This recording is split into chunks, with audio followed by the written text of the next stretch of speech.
Balaram's face. Balaram's face was covered with tears. Balaram. He lost his composure.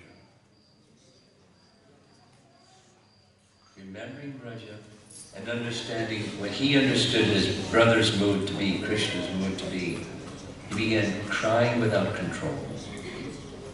Crying and crying, and crying and crying, crying and crying. He tried to speak, but he couldn't speak. Finally, he managed to gather himself and spoke. My dear Krishna, why speak only about the cows? All the animals in Braja are your beloved friends, and so are the birds and the trees and the Mandira forest and the Kadamba forest, the grass, the creepers, the lush bushes. They've dedicated their lives to you. Now they are wasting away. And so too are the rivers and mountains. Some of the people, my dear brother, live only on the hope of your promises, that you make good on your promise and that you'll return. Better you don't ask me to speak anything more about this. I can only tell you, if you don't show your kindness to them soon, Yamaraj will.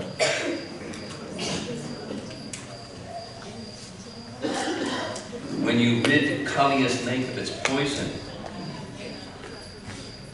that has only greatened their misery. In other words, they could drown themselves in Kaliya's lake if you had to remove the poison. And please hear some additional reasons for their sorrow. In Braja, the river Jamuna has turned so dry, she hardly has any water. Govardhan, when you held him, it touched heaven, now it's become short. The devotees who relish the nectar of your names cannot die of starvation. Instead, their end will come in a fire, in a great dry forest. What's Krishna feeling?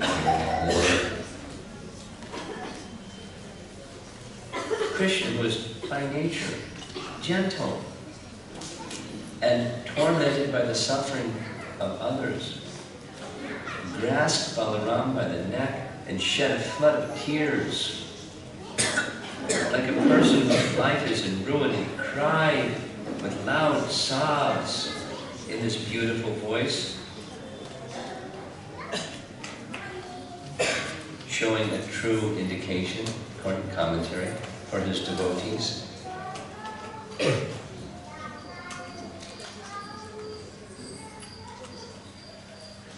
Krishna and Balaram then rolled on the ground and for a moment lost consciousness, seeing the two lords crying in this unprecedented, lamented state.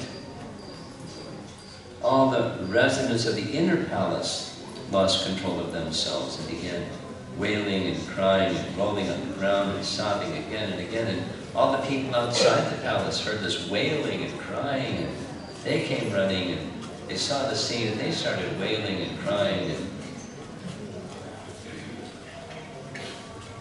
what to do? To be continued tomorrow morning.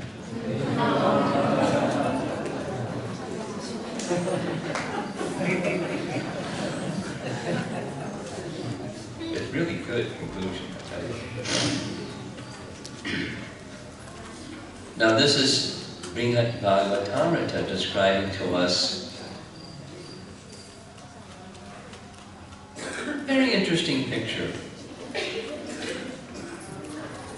of life in Dwaraka, or specifically because Krishna is the center of happiness for everyone, and Krishna's happiness is the happiness of everyone, and Krishna is very unhappy, exceedingly unhappy. And he's unhappy because of the unhappiness of the residents of Braja.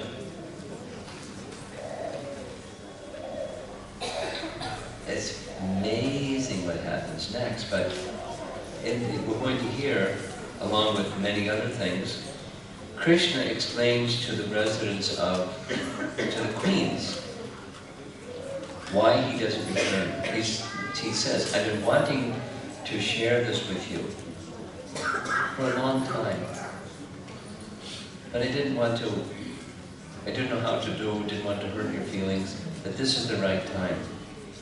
Gather all the queens together. I want to share with you just what are my feelings for the residents of Vrindavan, and specifically the gopis of Vrindavan. You're my queens. You should know these things. And Krishna discloses. Now the gist of it is, Krishna says,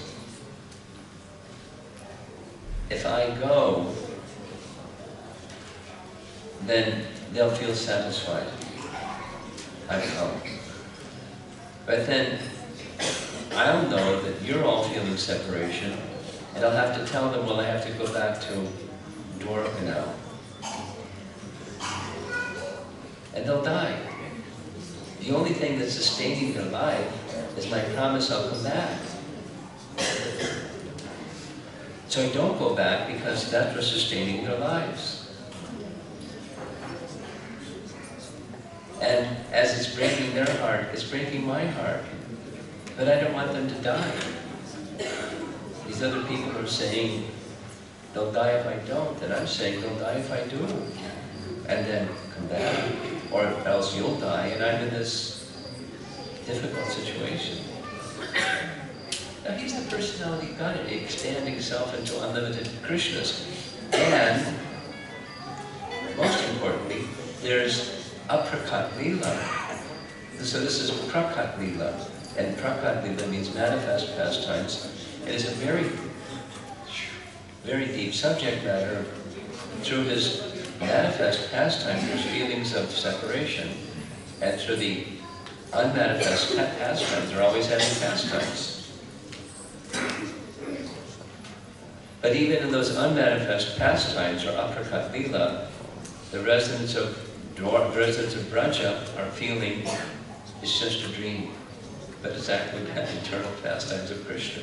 It's a very profound subject matter that one who's not a devotee, either the head will spin or just say, oh my goodness, this is silly, or whatever they're going to say.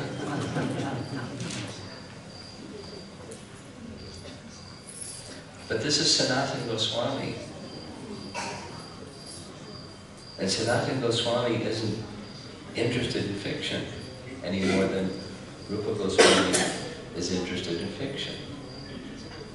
So tomorrow morning we're going to hear chapter 7, which is the last part of Srimad Bhagavatamrita part 1. And then midday, as I promised you, we will hear the description of Lalita Madhava part 2, which is when Krishna is sharing with Satyabhama, who is actually Radharani, how all the gopis have now become queens in Vrindavan, or will soon become queens, just waiting for Rukmini to say okay. And then there's this very interesting exchange of how Rukmini says okay. It's filled with rasa. Now, for a neophyte devotee, some persons here are beginners in Krishna consciousness.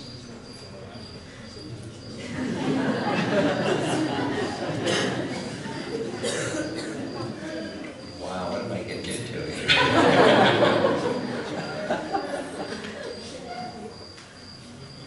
It's loving ecstasies of exchanges of love with Krishna. And love, when there's crying and all those kinds of things, makes it sound like painful, because that's what we feel when we when we cry or feel separation from someone. The transcendental science is that when there's feelings of separation, it strengthens the mood of love. And it may result, if you study nectar devotion carefully, these are ecstasies. They're exhibitions of ecstasies. This variety, that variety, that variety, and they're exhibitions of ecstatic love. It's not painful ecstasy, it's ecstasy that externally looks like painful, and internally or spiritually it's ecstasy.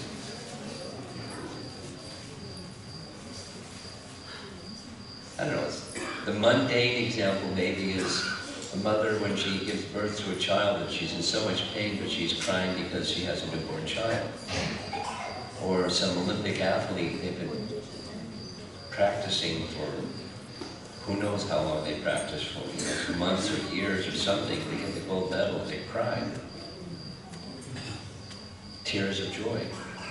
Those are mundane examples of something that's, how do you compare something mundane to something spiritual? It can't be understood by material yardsticks, can't be measured that way.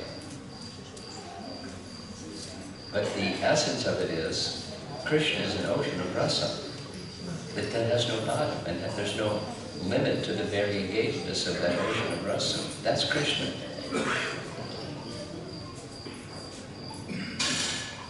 And all living entities, without exception.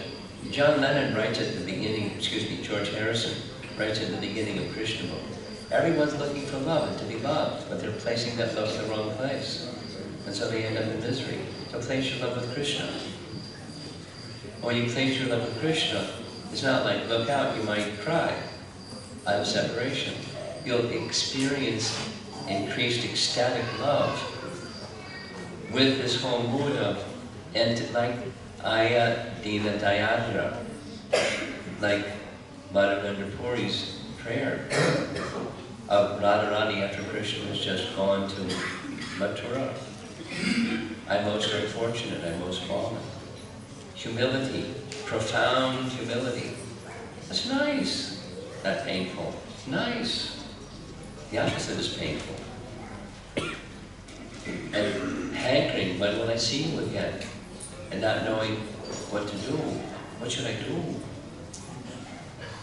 But it's in relation to Krishna. It's staying with that relationship of love with Krishna, that's what to do. And in Krishna's kindness, you'll see that and you'll reciprocate that with that in various ways. Krishna shows himself to such devotees, and not otherwise. It's profound. But hey, what began some time ago, each one of us, searching for spiritual truth. I hope we didn't expect it to be like something mundane, because it's not. But the mundane is just the reflection of the reality. So don't think that the reality is the reflection, or the reflection is the reality. It's in another category altogether. And how are we going to understand these things? By descending mercy and an eagerness for descending mercy. Our primary access is, as we heard from Lord Kapila Dev, Sadhu Sangha. And in the association of sadhus, do what sadhus do. Bhajana Kriya. That's what we've been doing. We got together and did a bunch of Bhajana Kriya. Kirtan and Krishna Katha, and seeing these very personal and very merciful deity forms of the Lord in various holy places. Bhajana Kriya. And in the course of this Bhajana Kriya, if done properly, and if we're being careful to avoid offenses, not complain too much about the bus rides.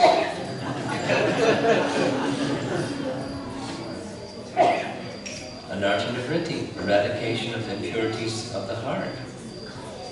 Maybe a big chunk of all this coughing and everything is maybe just part of getting rid of some of those contaminations.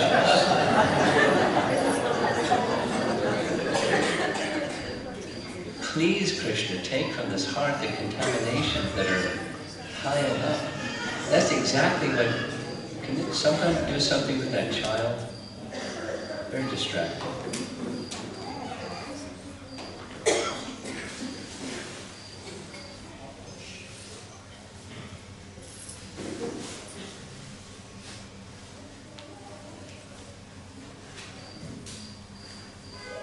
Lost track.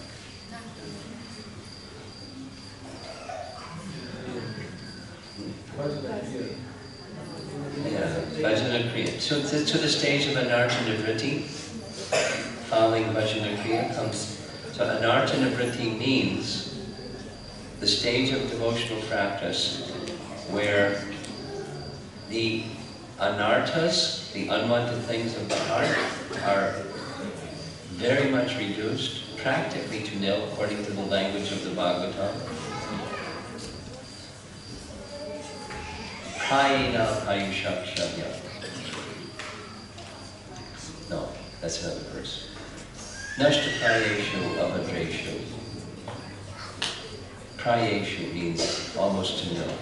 Nashta Prayeshu. Yeah, Prahlad Maharaj. Prahlad Maharaj, in the 5th canto of Bhagavatam, there's 2 beautiful prayers by Prahlad. One is hint, take note, write it down.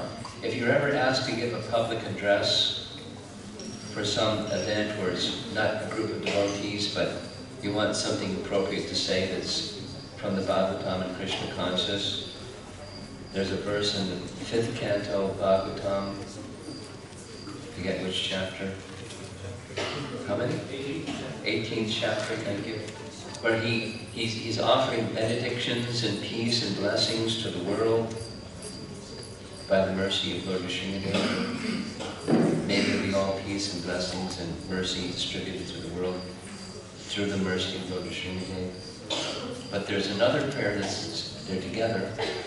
He's requesting the Lord with his sharp claws and pinching teeth and intense, ferocious roar to rip from his heart all the impurities of his heart. So all that's left is purity. Because when all that's left is purity, then the transcendental appearance of the Supreme Lord and the happiness of the transcendental devotion of the Supreme Lord will become known to us. And prior to that, we'll be distracted by the impurities, the desires that go with those impurities, the ignorance, the misery, the suffering, trying to counteract suffering and so forth. Material life, which we're taking up spiritual life to go beyond. I thought it would be a nice, although it's very high subject matter, this Brihad Bhagavatamrita and Lalita Madhava. These are our 2 foremost acharyas following Chaitanya Mahaprabhu, giving us a deeper picture of the Bhagavatam's message, and Krishna, the main subject matter of Srimad Bhagavatam.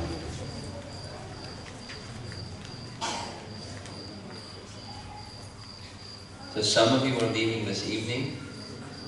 Fortunately, we don't have another bus ride to make. You can have a good night's rest, and hopefully everyone will be, whoever's remaining, will be wide awake tomorrow morning. And I'm very conscious of the ordeal that you've all been through. I've been trying to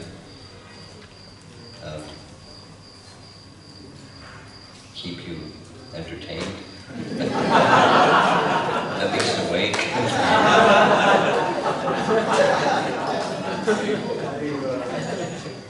It's been a challenge, but you've been through a challenge, so we're trying to do this together.